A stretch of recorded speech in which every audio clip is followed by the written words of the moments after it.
दोस्तों, क्या हालचाल है और कैसे हो आप सभी। आशा करता हूँ कि आप सभी लोग अच्छे होंगे और बोर्ड एग्जाम की तैयारी आप सभी लोग अच्छे से कर रहे होंगे। तो साथियों, यहाँ पर देख पा रहे हैं दो सवाल यहाँ पर लिखे हुए हैं। पहला सवाल क्या है यहाँ पर पढ़ते हैं। यहाँ पर लिखा हुआ है, उस समांतर श्रेणी के पदों की संख्या ज्ञात कीजिए जिसका प्रथम पद 4, अंतिम पद 49 और सभी पदों का योग 265 है। यहाँ पर हमें पदों की संख्या n का मान निकालना है। चलिए साथियों, अगला सवाल क्या है पढ़ते हैं। सिद्ध कीजिए cos 0 अंश प्लस साइन 30 अंश प्लस साइन 45 अंश इंटू साइन 90 अंश प्लस cos 60 अंश माइनस cos 45 अंश बराबर 7/4। चलिए दोस्तों, बिना किसी देरी के शुरुआत करते हैं। तो पहला सवाल क्या है, उस समांतर श्रेणी के पदों की संख्या ज्ञात कीजिए। n का मान यहाँ पर हमें निकालना है जिसका प्रथम पद दोस्तों यहाँ पर लिखेंगे गिवन, यानी दिया गया है। क्या क्या यहाँ पर दिया गया है, तो यहाँ पर क्या दिया गया है, प्रथम पद यहाँ पर a, प्रथम पद को हम a से लिखते हैं। तो a यहाँ पर दिया गया कितना 4, और अंतिम पद 49, अंतिम पद l का मान कितना है 49 है। और सभी पदों का योग, दोस्तों पदों का योग क्या होता है, पदों का योग sn का मान कितना 265, ये दोस्तों यहाँ पर दिया गया है। और यहाँ पर हमें पदों की संख्या ज्ञात करनी है। तो यहाँ पर हमें n का मान क्वेश्चन मार्क n का मान हमें निकालना है।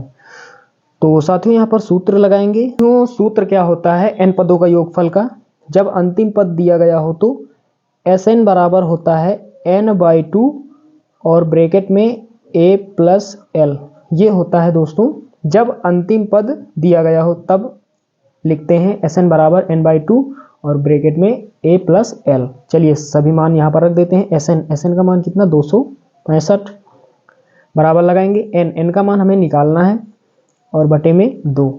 a प्रथम पद कितना है 4 प्लस l का मान कितना है दोस्तों, l का मान है 49। चलिए साथियों आगे हल करते हैं।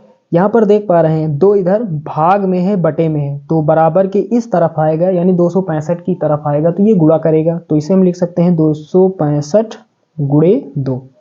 इधर क्या हो जाएगा 49 प्लस 4 कितना हो जाएगा, 49 में 4 जोड़ेंगे 53, 53 को n से गुणा करेंगे 53n हो जाएगा। हमें दोस्तों n का मान चाहिए, हमें n का मान चाहिए। 53 इधर गुणा में है, बराबर किस तरफ, ये भाग में हो जाएगा। तो इधर क्या बचेगा 265 गुणा 2 और ये बटे में हो जाएगा 53 बराबर n पहले लिख लेते हैं। तो n बराबर, इसे दोस्तों यहाँ पर काट देंगे।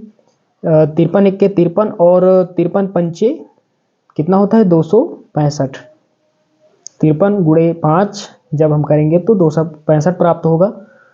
तो यहाँ पर कट जाएगा। यहाँ पर दोस्तों क्या बचा, यहाँ 5 बचा और गुणा 2, तो n बराबर यहाँ पर क्या हो जाएगा 10, 5 दूना 10। तो यहाँ पर पदों की संख्या कितनी होगी 10 होगी। चलिए ये पहला आपका सवाल यहाँ पर हल हो चुका है। अब दूसरा सवाल हल करते हैं साथियों। अगला सवाल जो यहाँ पर लिखा हुआ था, तो यहाँ पर दोस्तों में सिद्ध करना है हमें कि दी गई वैल्यू जो है वो 7/4 के बराबर है। चलिए पहले यहाँ पर लिख लेते हैं। पर हमने पूरा सवाल एक बार लिख लिया है।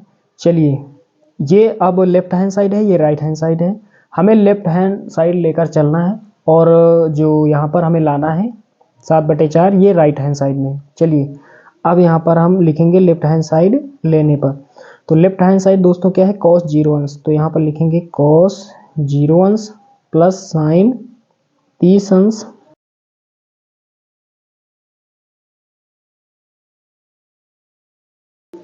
तो साथियों हमें कितना लाना है 7/4। चलिए सभी यहाँ पर मान रख देते हैं। cos 0 का मान कितना होता है दोस्तों, cos 0 का मान होता है 1, cos 0 का मान कितना होता है 1, प्लस साइन 30 का मान 1/2 प्लस साइन 45 का मान 1/√2। उसके बाद बीच में गुणा लगाएंगे। साइन 90 का मान 1 प्लस cos 60 का मान 1/2 माइनस cos 45 अंश, cos 45 का मान 1/√2। चलिए सभी मान यहाँ पर हमने रख दिए। अब हल करते हैं दोस्तों। यहाँ पर क्या करेंगे, तो यहाँ पर कुछ नहीं तो नीचे एक मान सकते हैं, यहाँ पर भी एक मान लेते हैं। चलिए क्रिया गुणा करते हैं तो 2 1 के 2 प्लस 1 1 के 1 और यहाँ पर 2 1 के 2 प्लस यहाँ पर क्या हो जाएगा 1/√2।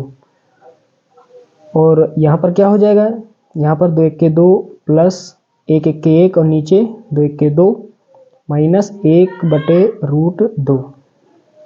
आगे हल करते हैं तो यहाँ पर क्या हो जाएगा, यहाँ पर 2 + 1 कितना हो जाएगा 3, 3/2 प्लस 1/√2। और यहाँ पर भी सेम उसी प्रकार 3/2 माइनस 1/√2। अब दोस्तों यहाँ पर देख पा रहे हैं दोनों सेम चीज़ यहाँ पर लिखी हुई, सिर्फ यहाँ पर चिन्ह का यहाँ पर थोड़ा डिफरेंट है। दोस्तों यहाँ पर देख पा रहे हैं यहाँ प्लस है यहाँ माइनस है, तो यहाँ पर आप सभी लोग जानते हैं कि एक ब्रैकेट में a + b, एक ब्रैकेट में a - b किसके बराबर होता है, a² - b²। तो ये हमारा a है और ये b है, तो a² - b²। तो इसे हम लिख सकते हैं 3/2 का स्क्वायर माइनस b², b का मतलब 1/√2 का होल स्क्वायर। अब आगे यहाँ पर साथियों यहाँ पर लिख सकते हैं हम, यहाँ पर लिखेंगे क्या, चूंकि a + b और a - b ये बराबर होता है a² - b² के। चलिए अब आगे हल करते हैं। तो साथियों यहाँ पर इसे हल कर लेते हैं। तो ऊपर 3 है तो 3 का स्क्वायर कितना होगा 9 होगा, और बटे का निशान लगाएंगे। नीचे 2 है, 2 का स्क्वायर कितना होगा 4 होगा, माइनस लगाएंगे। 1 का स्क्वायर कितना होगा 1 होगा, और नीचे यहाँ पर √2 का स्क्वायर, तो यहाँ पर √2 का स्क्वायर, तो स्क्वायर से रूट कैंसिल हो जाएगा, कितना बचेगा 2, कितना बचेगा 2। पर नीचे हम कितना लिखेंगे 2। आप दोस्तों क्या करते हैं तिर्रा गुणा करते हैं, तो 2 9 18 और माइनस लगाएंगे, 4 1 4 और नीचे कितना हो जाएगा 4 दूना 8। आगे हल करेंगे, 18 में 4 घटाएंगे कितना बचेगा 14 बचेगा, और नीचे कितना 8। चलिए दोनों को काट देते हैं 2 से, तो 2 चौके 8 और 2 सते 14, तो 7/4 यहाँ पर आंसर आ चुका है। ये जो वैल्यू आई है ये राइट हैंड साइड की वैल्यू आ गई है। तो यहाँ पर दोस्तों हम क्या लिखेंगे कि लेफ्ट हैंड साइड बराबर है राइट हैंड साइड की। यही दोस्तों हमें यहाँ पर दिखाना था कि दी गई वैल्यू जो है वो 7/4 के इक्वल है, 7/4 के बराबर है।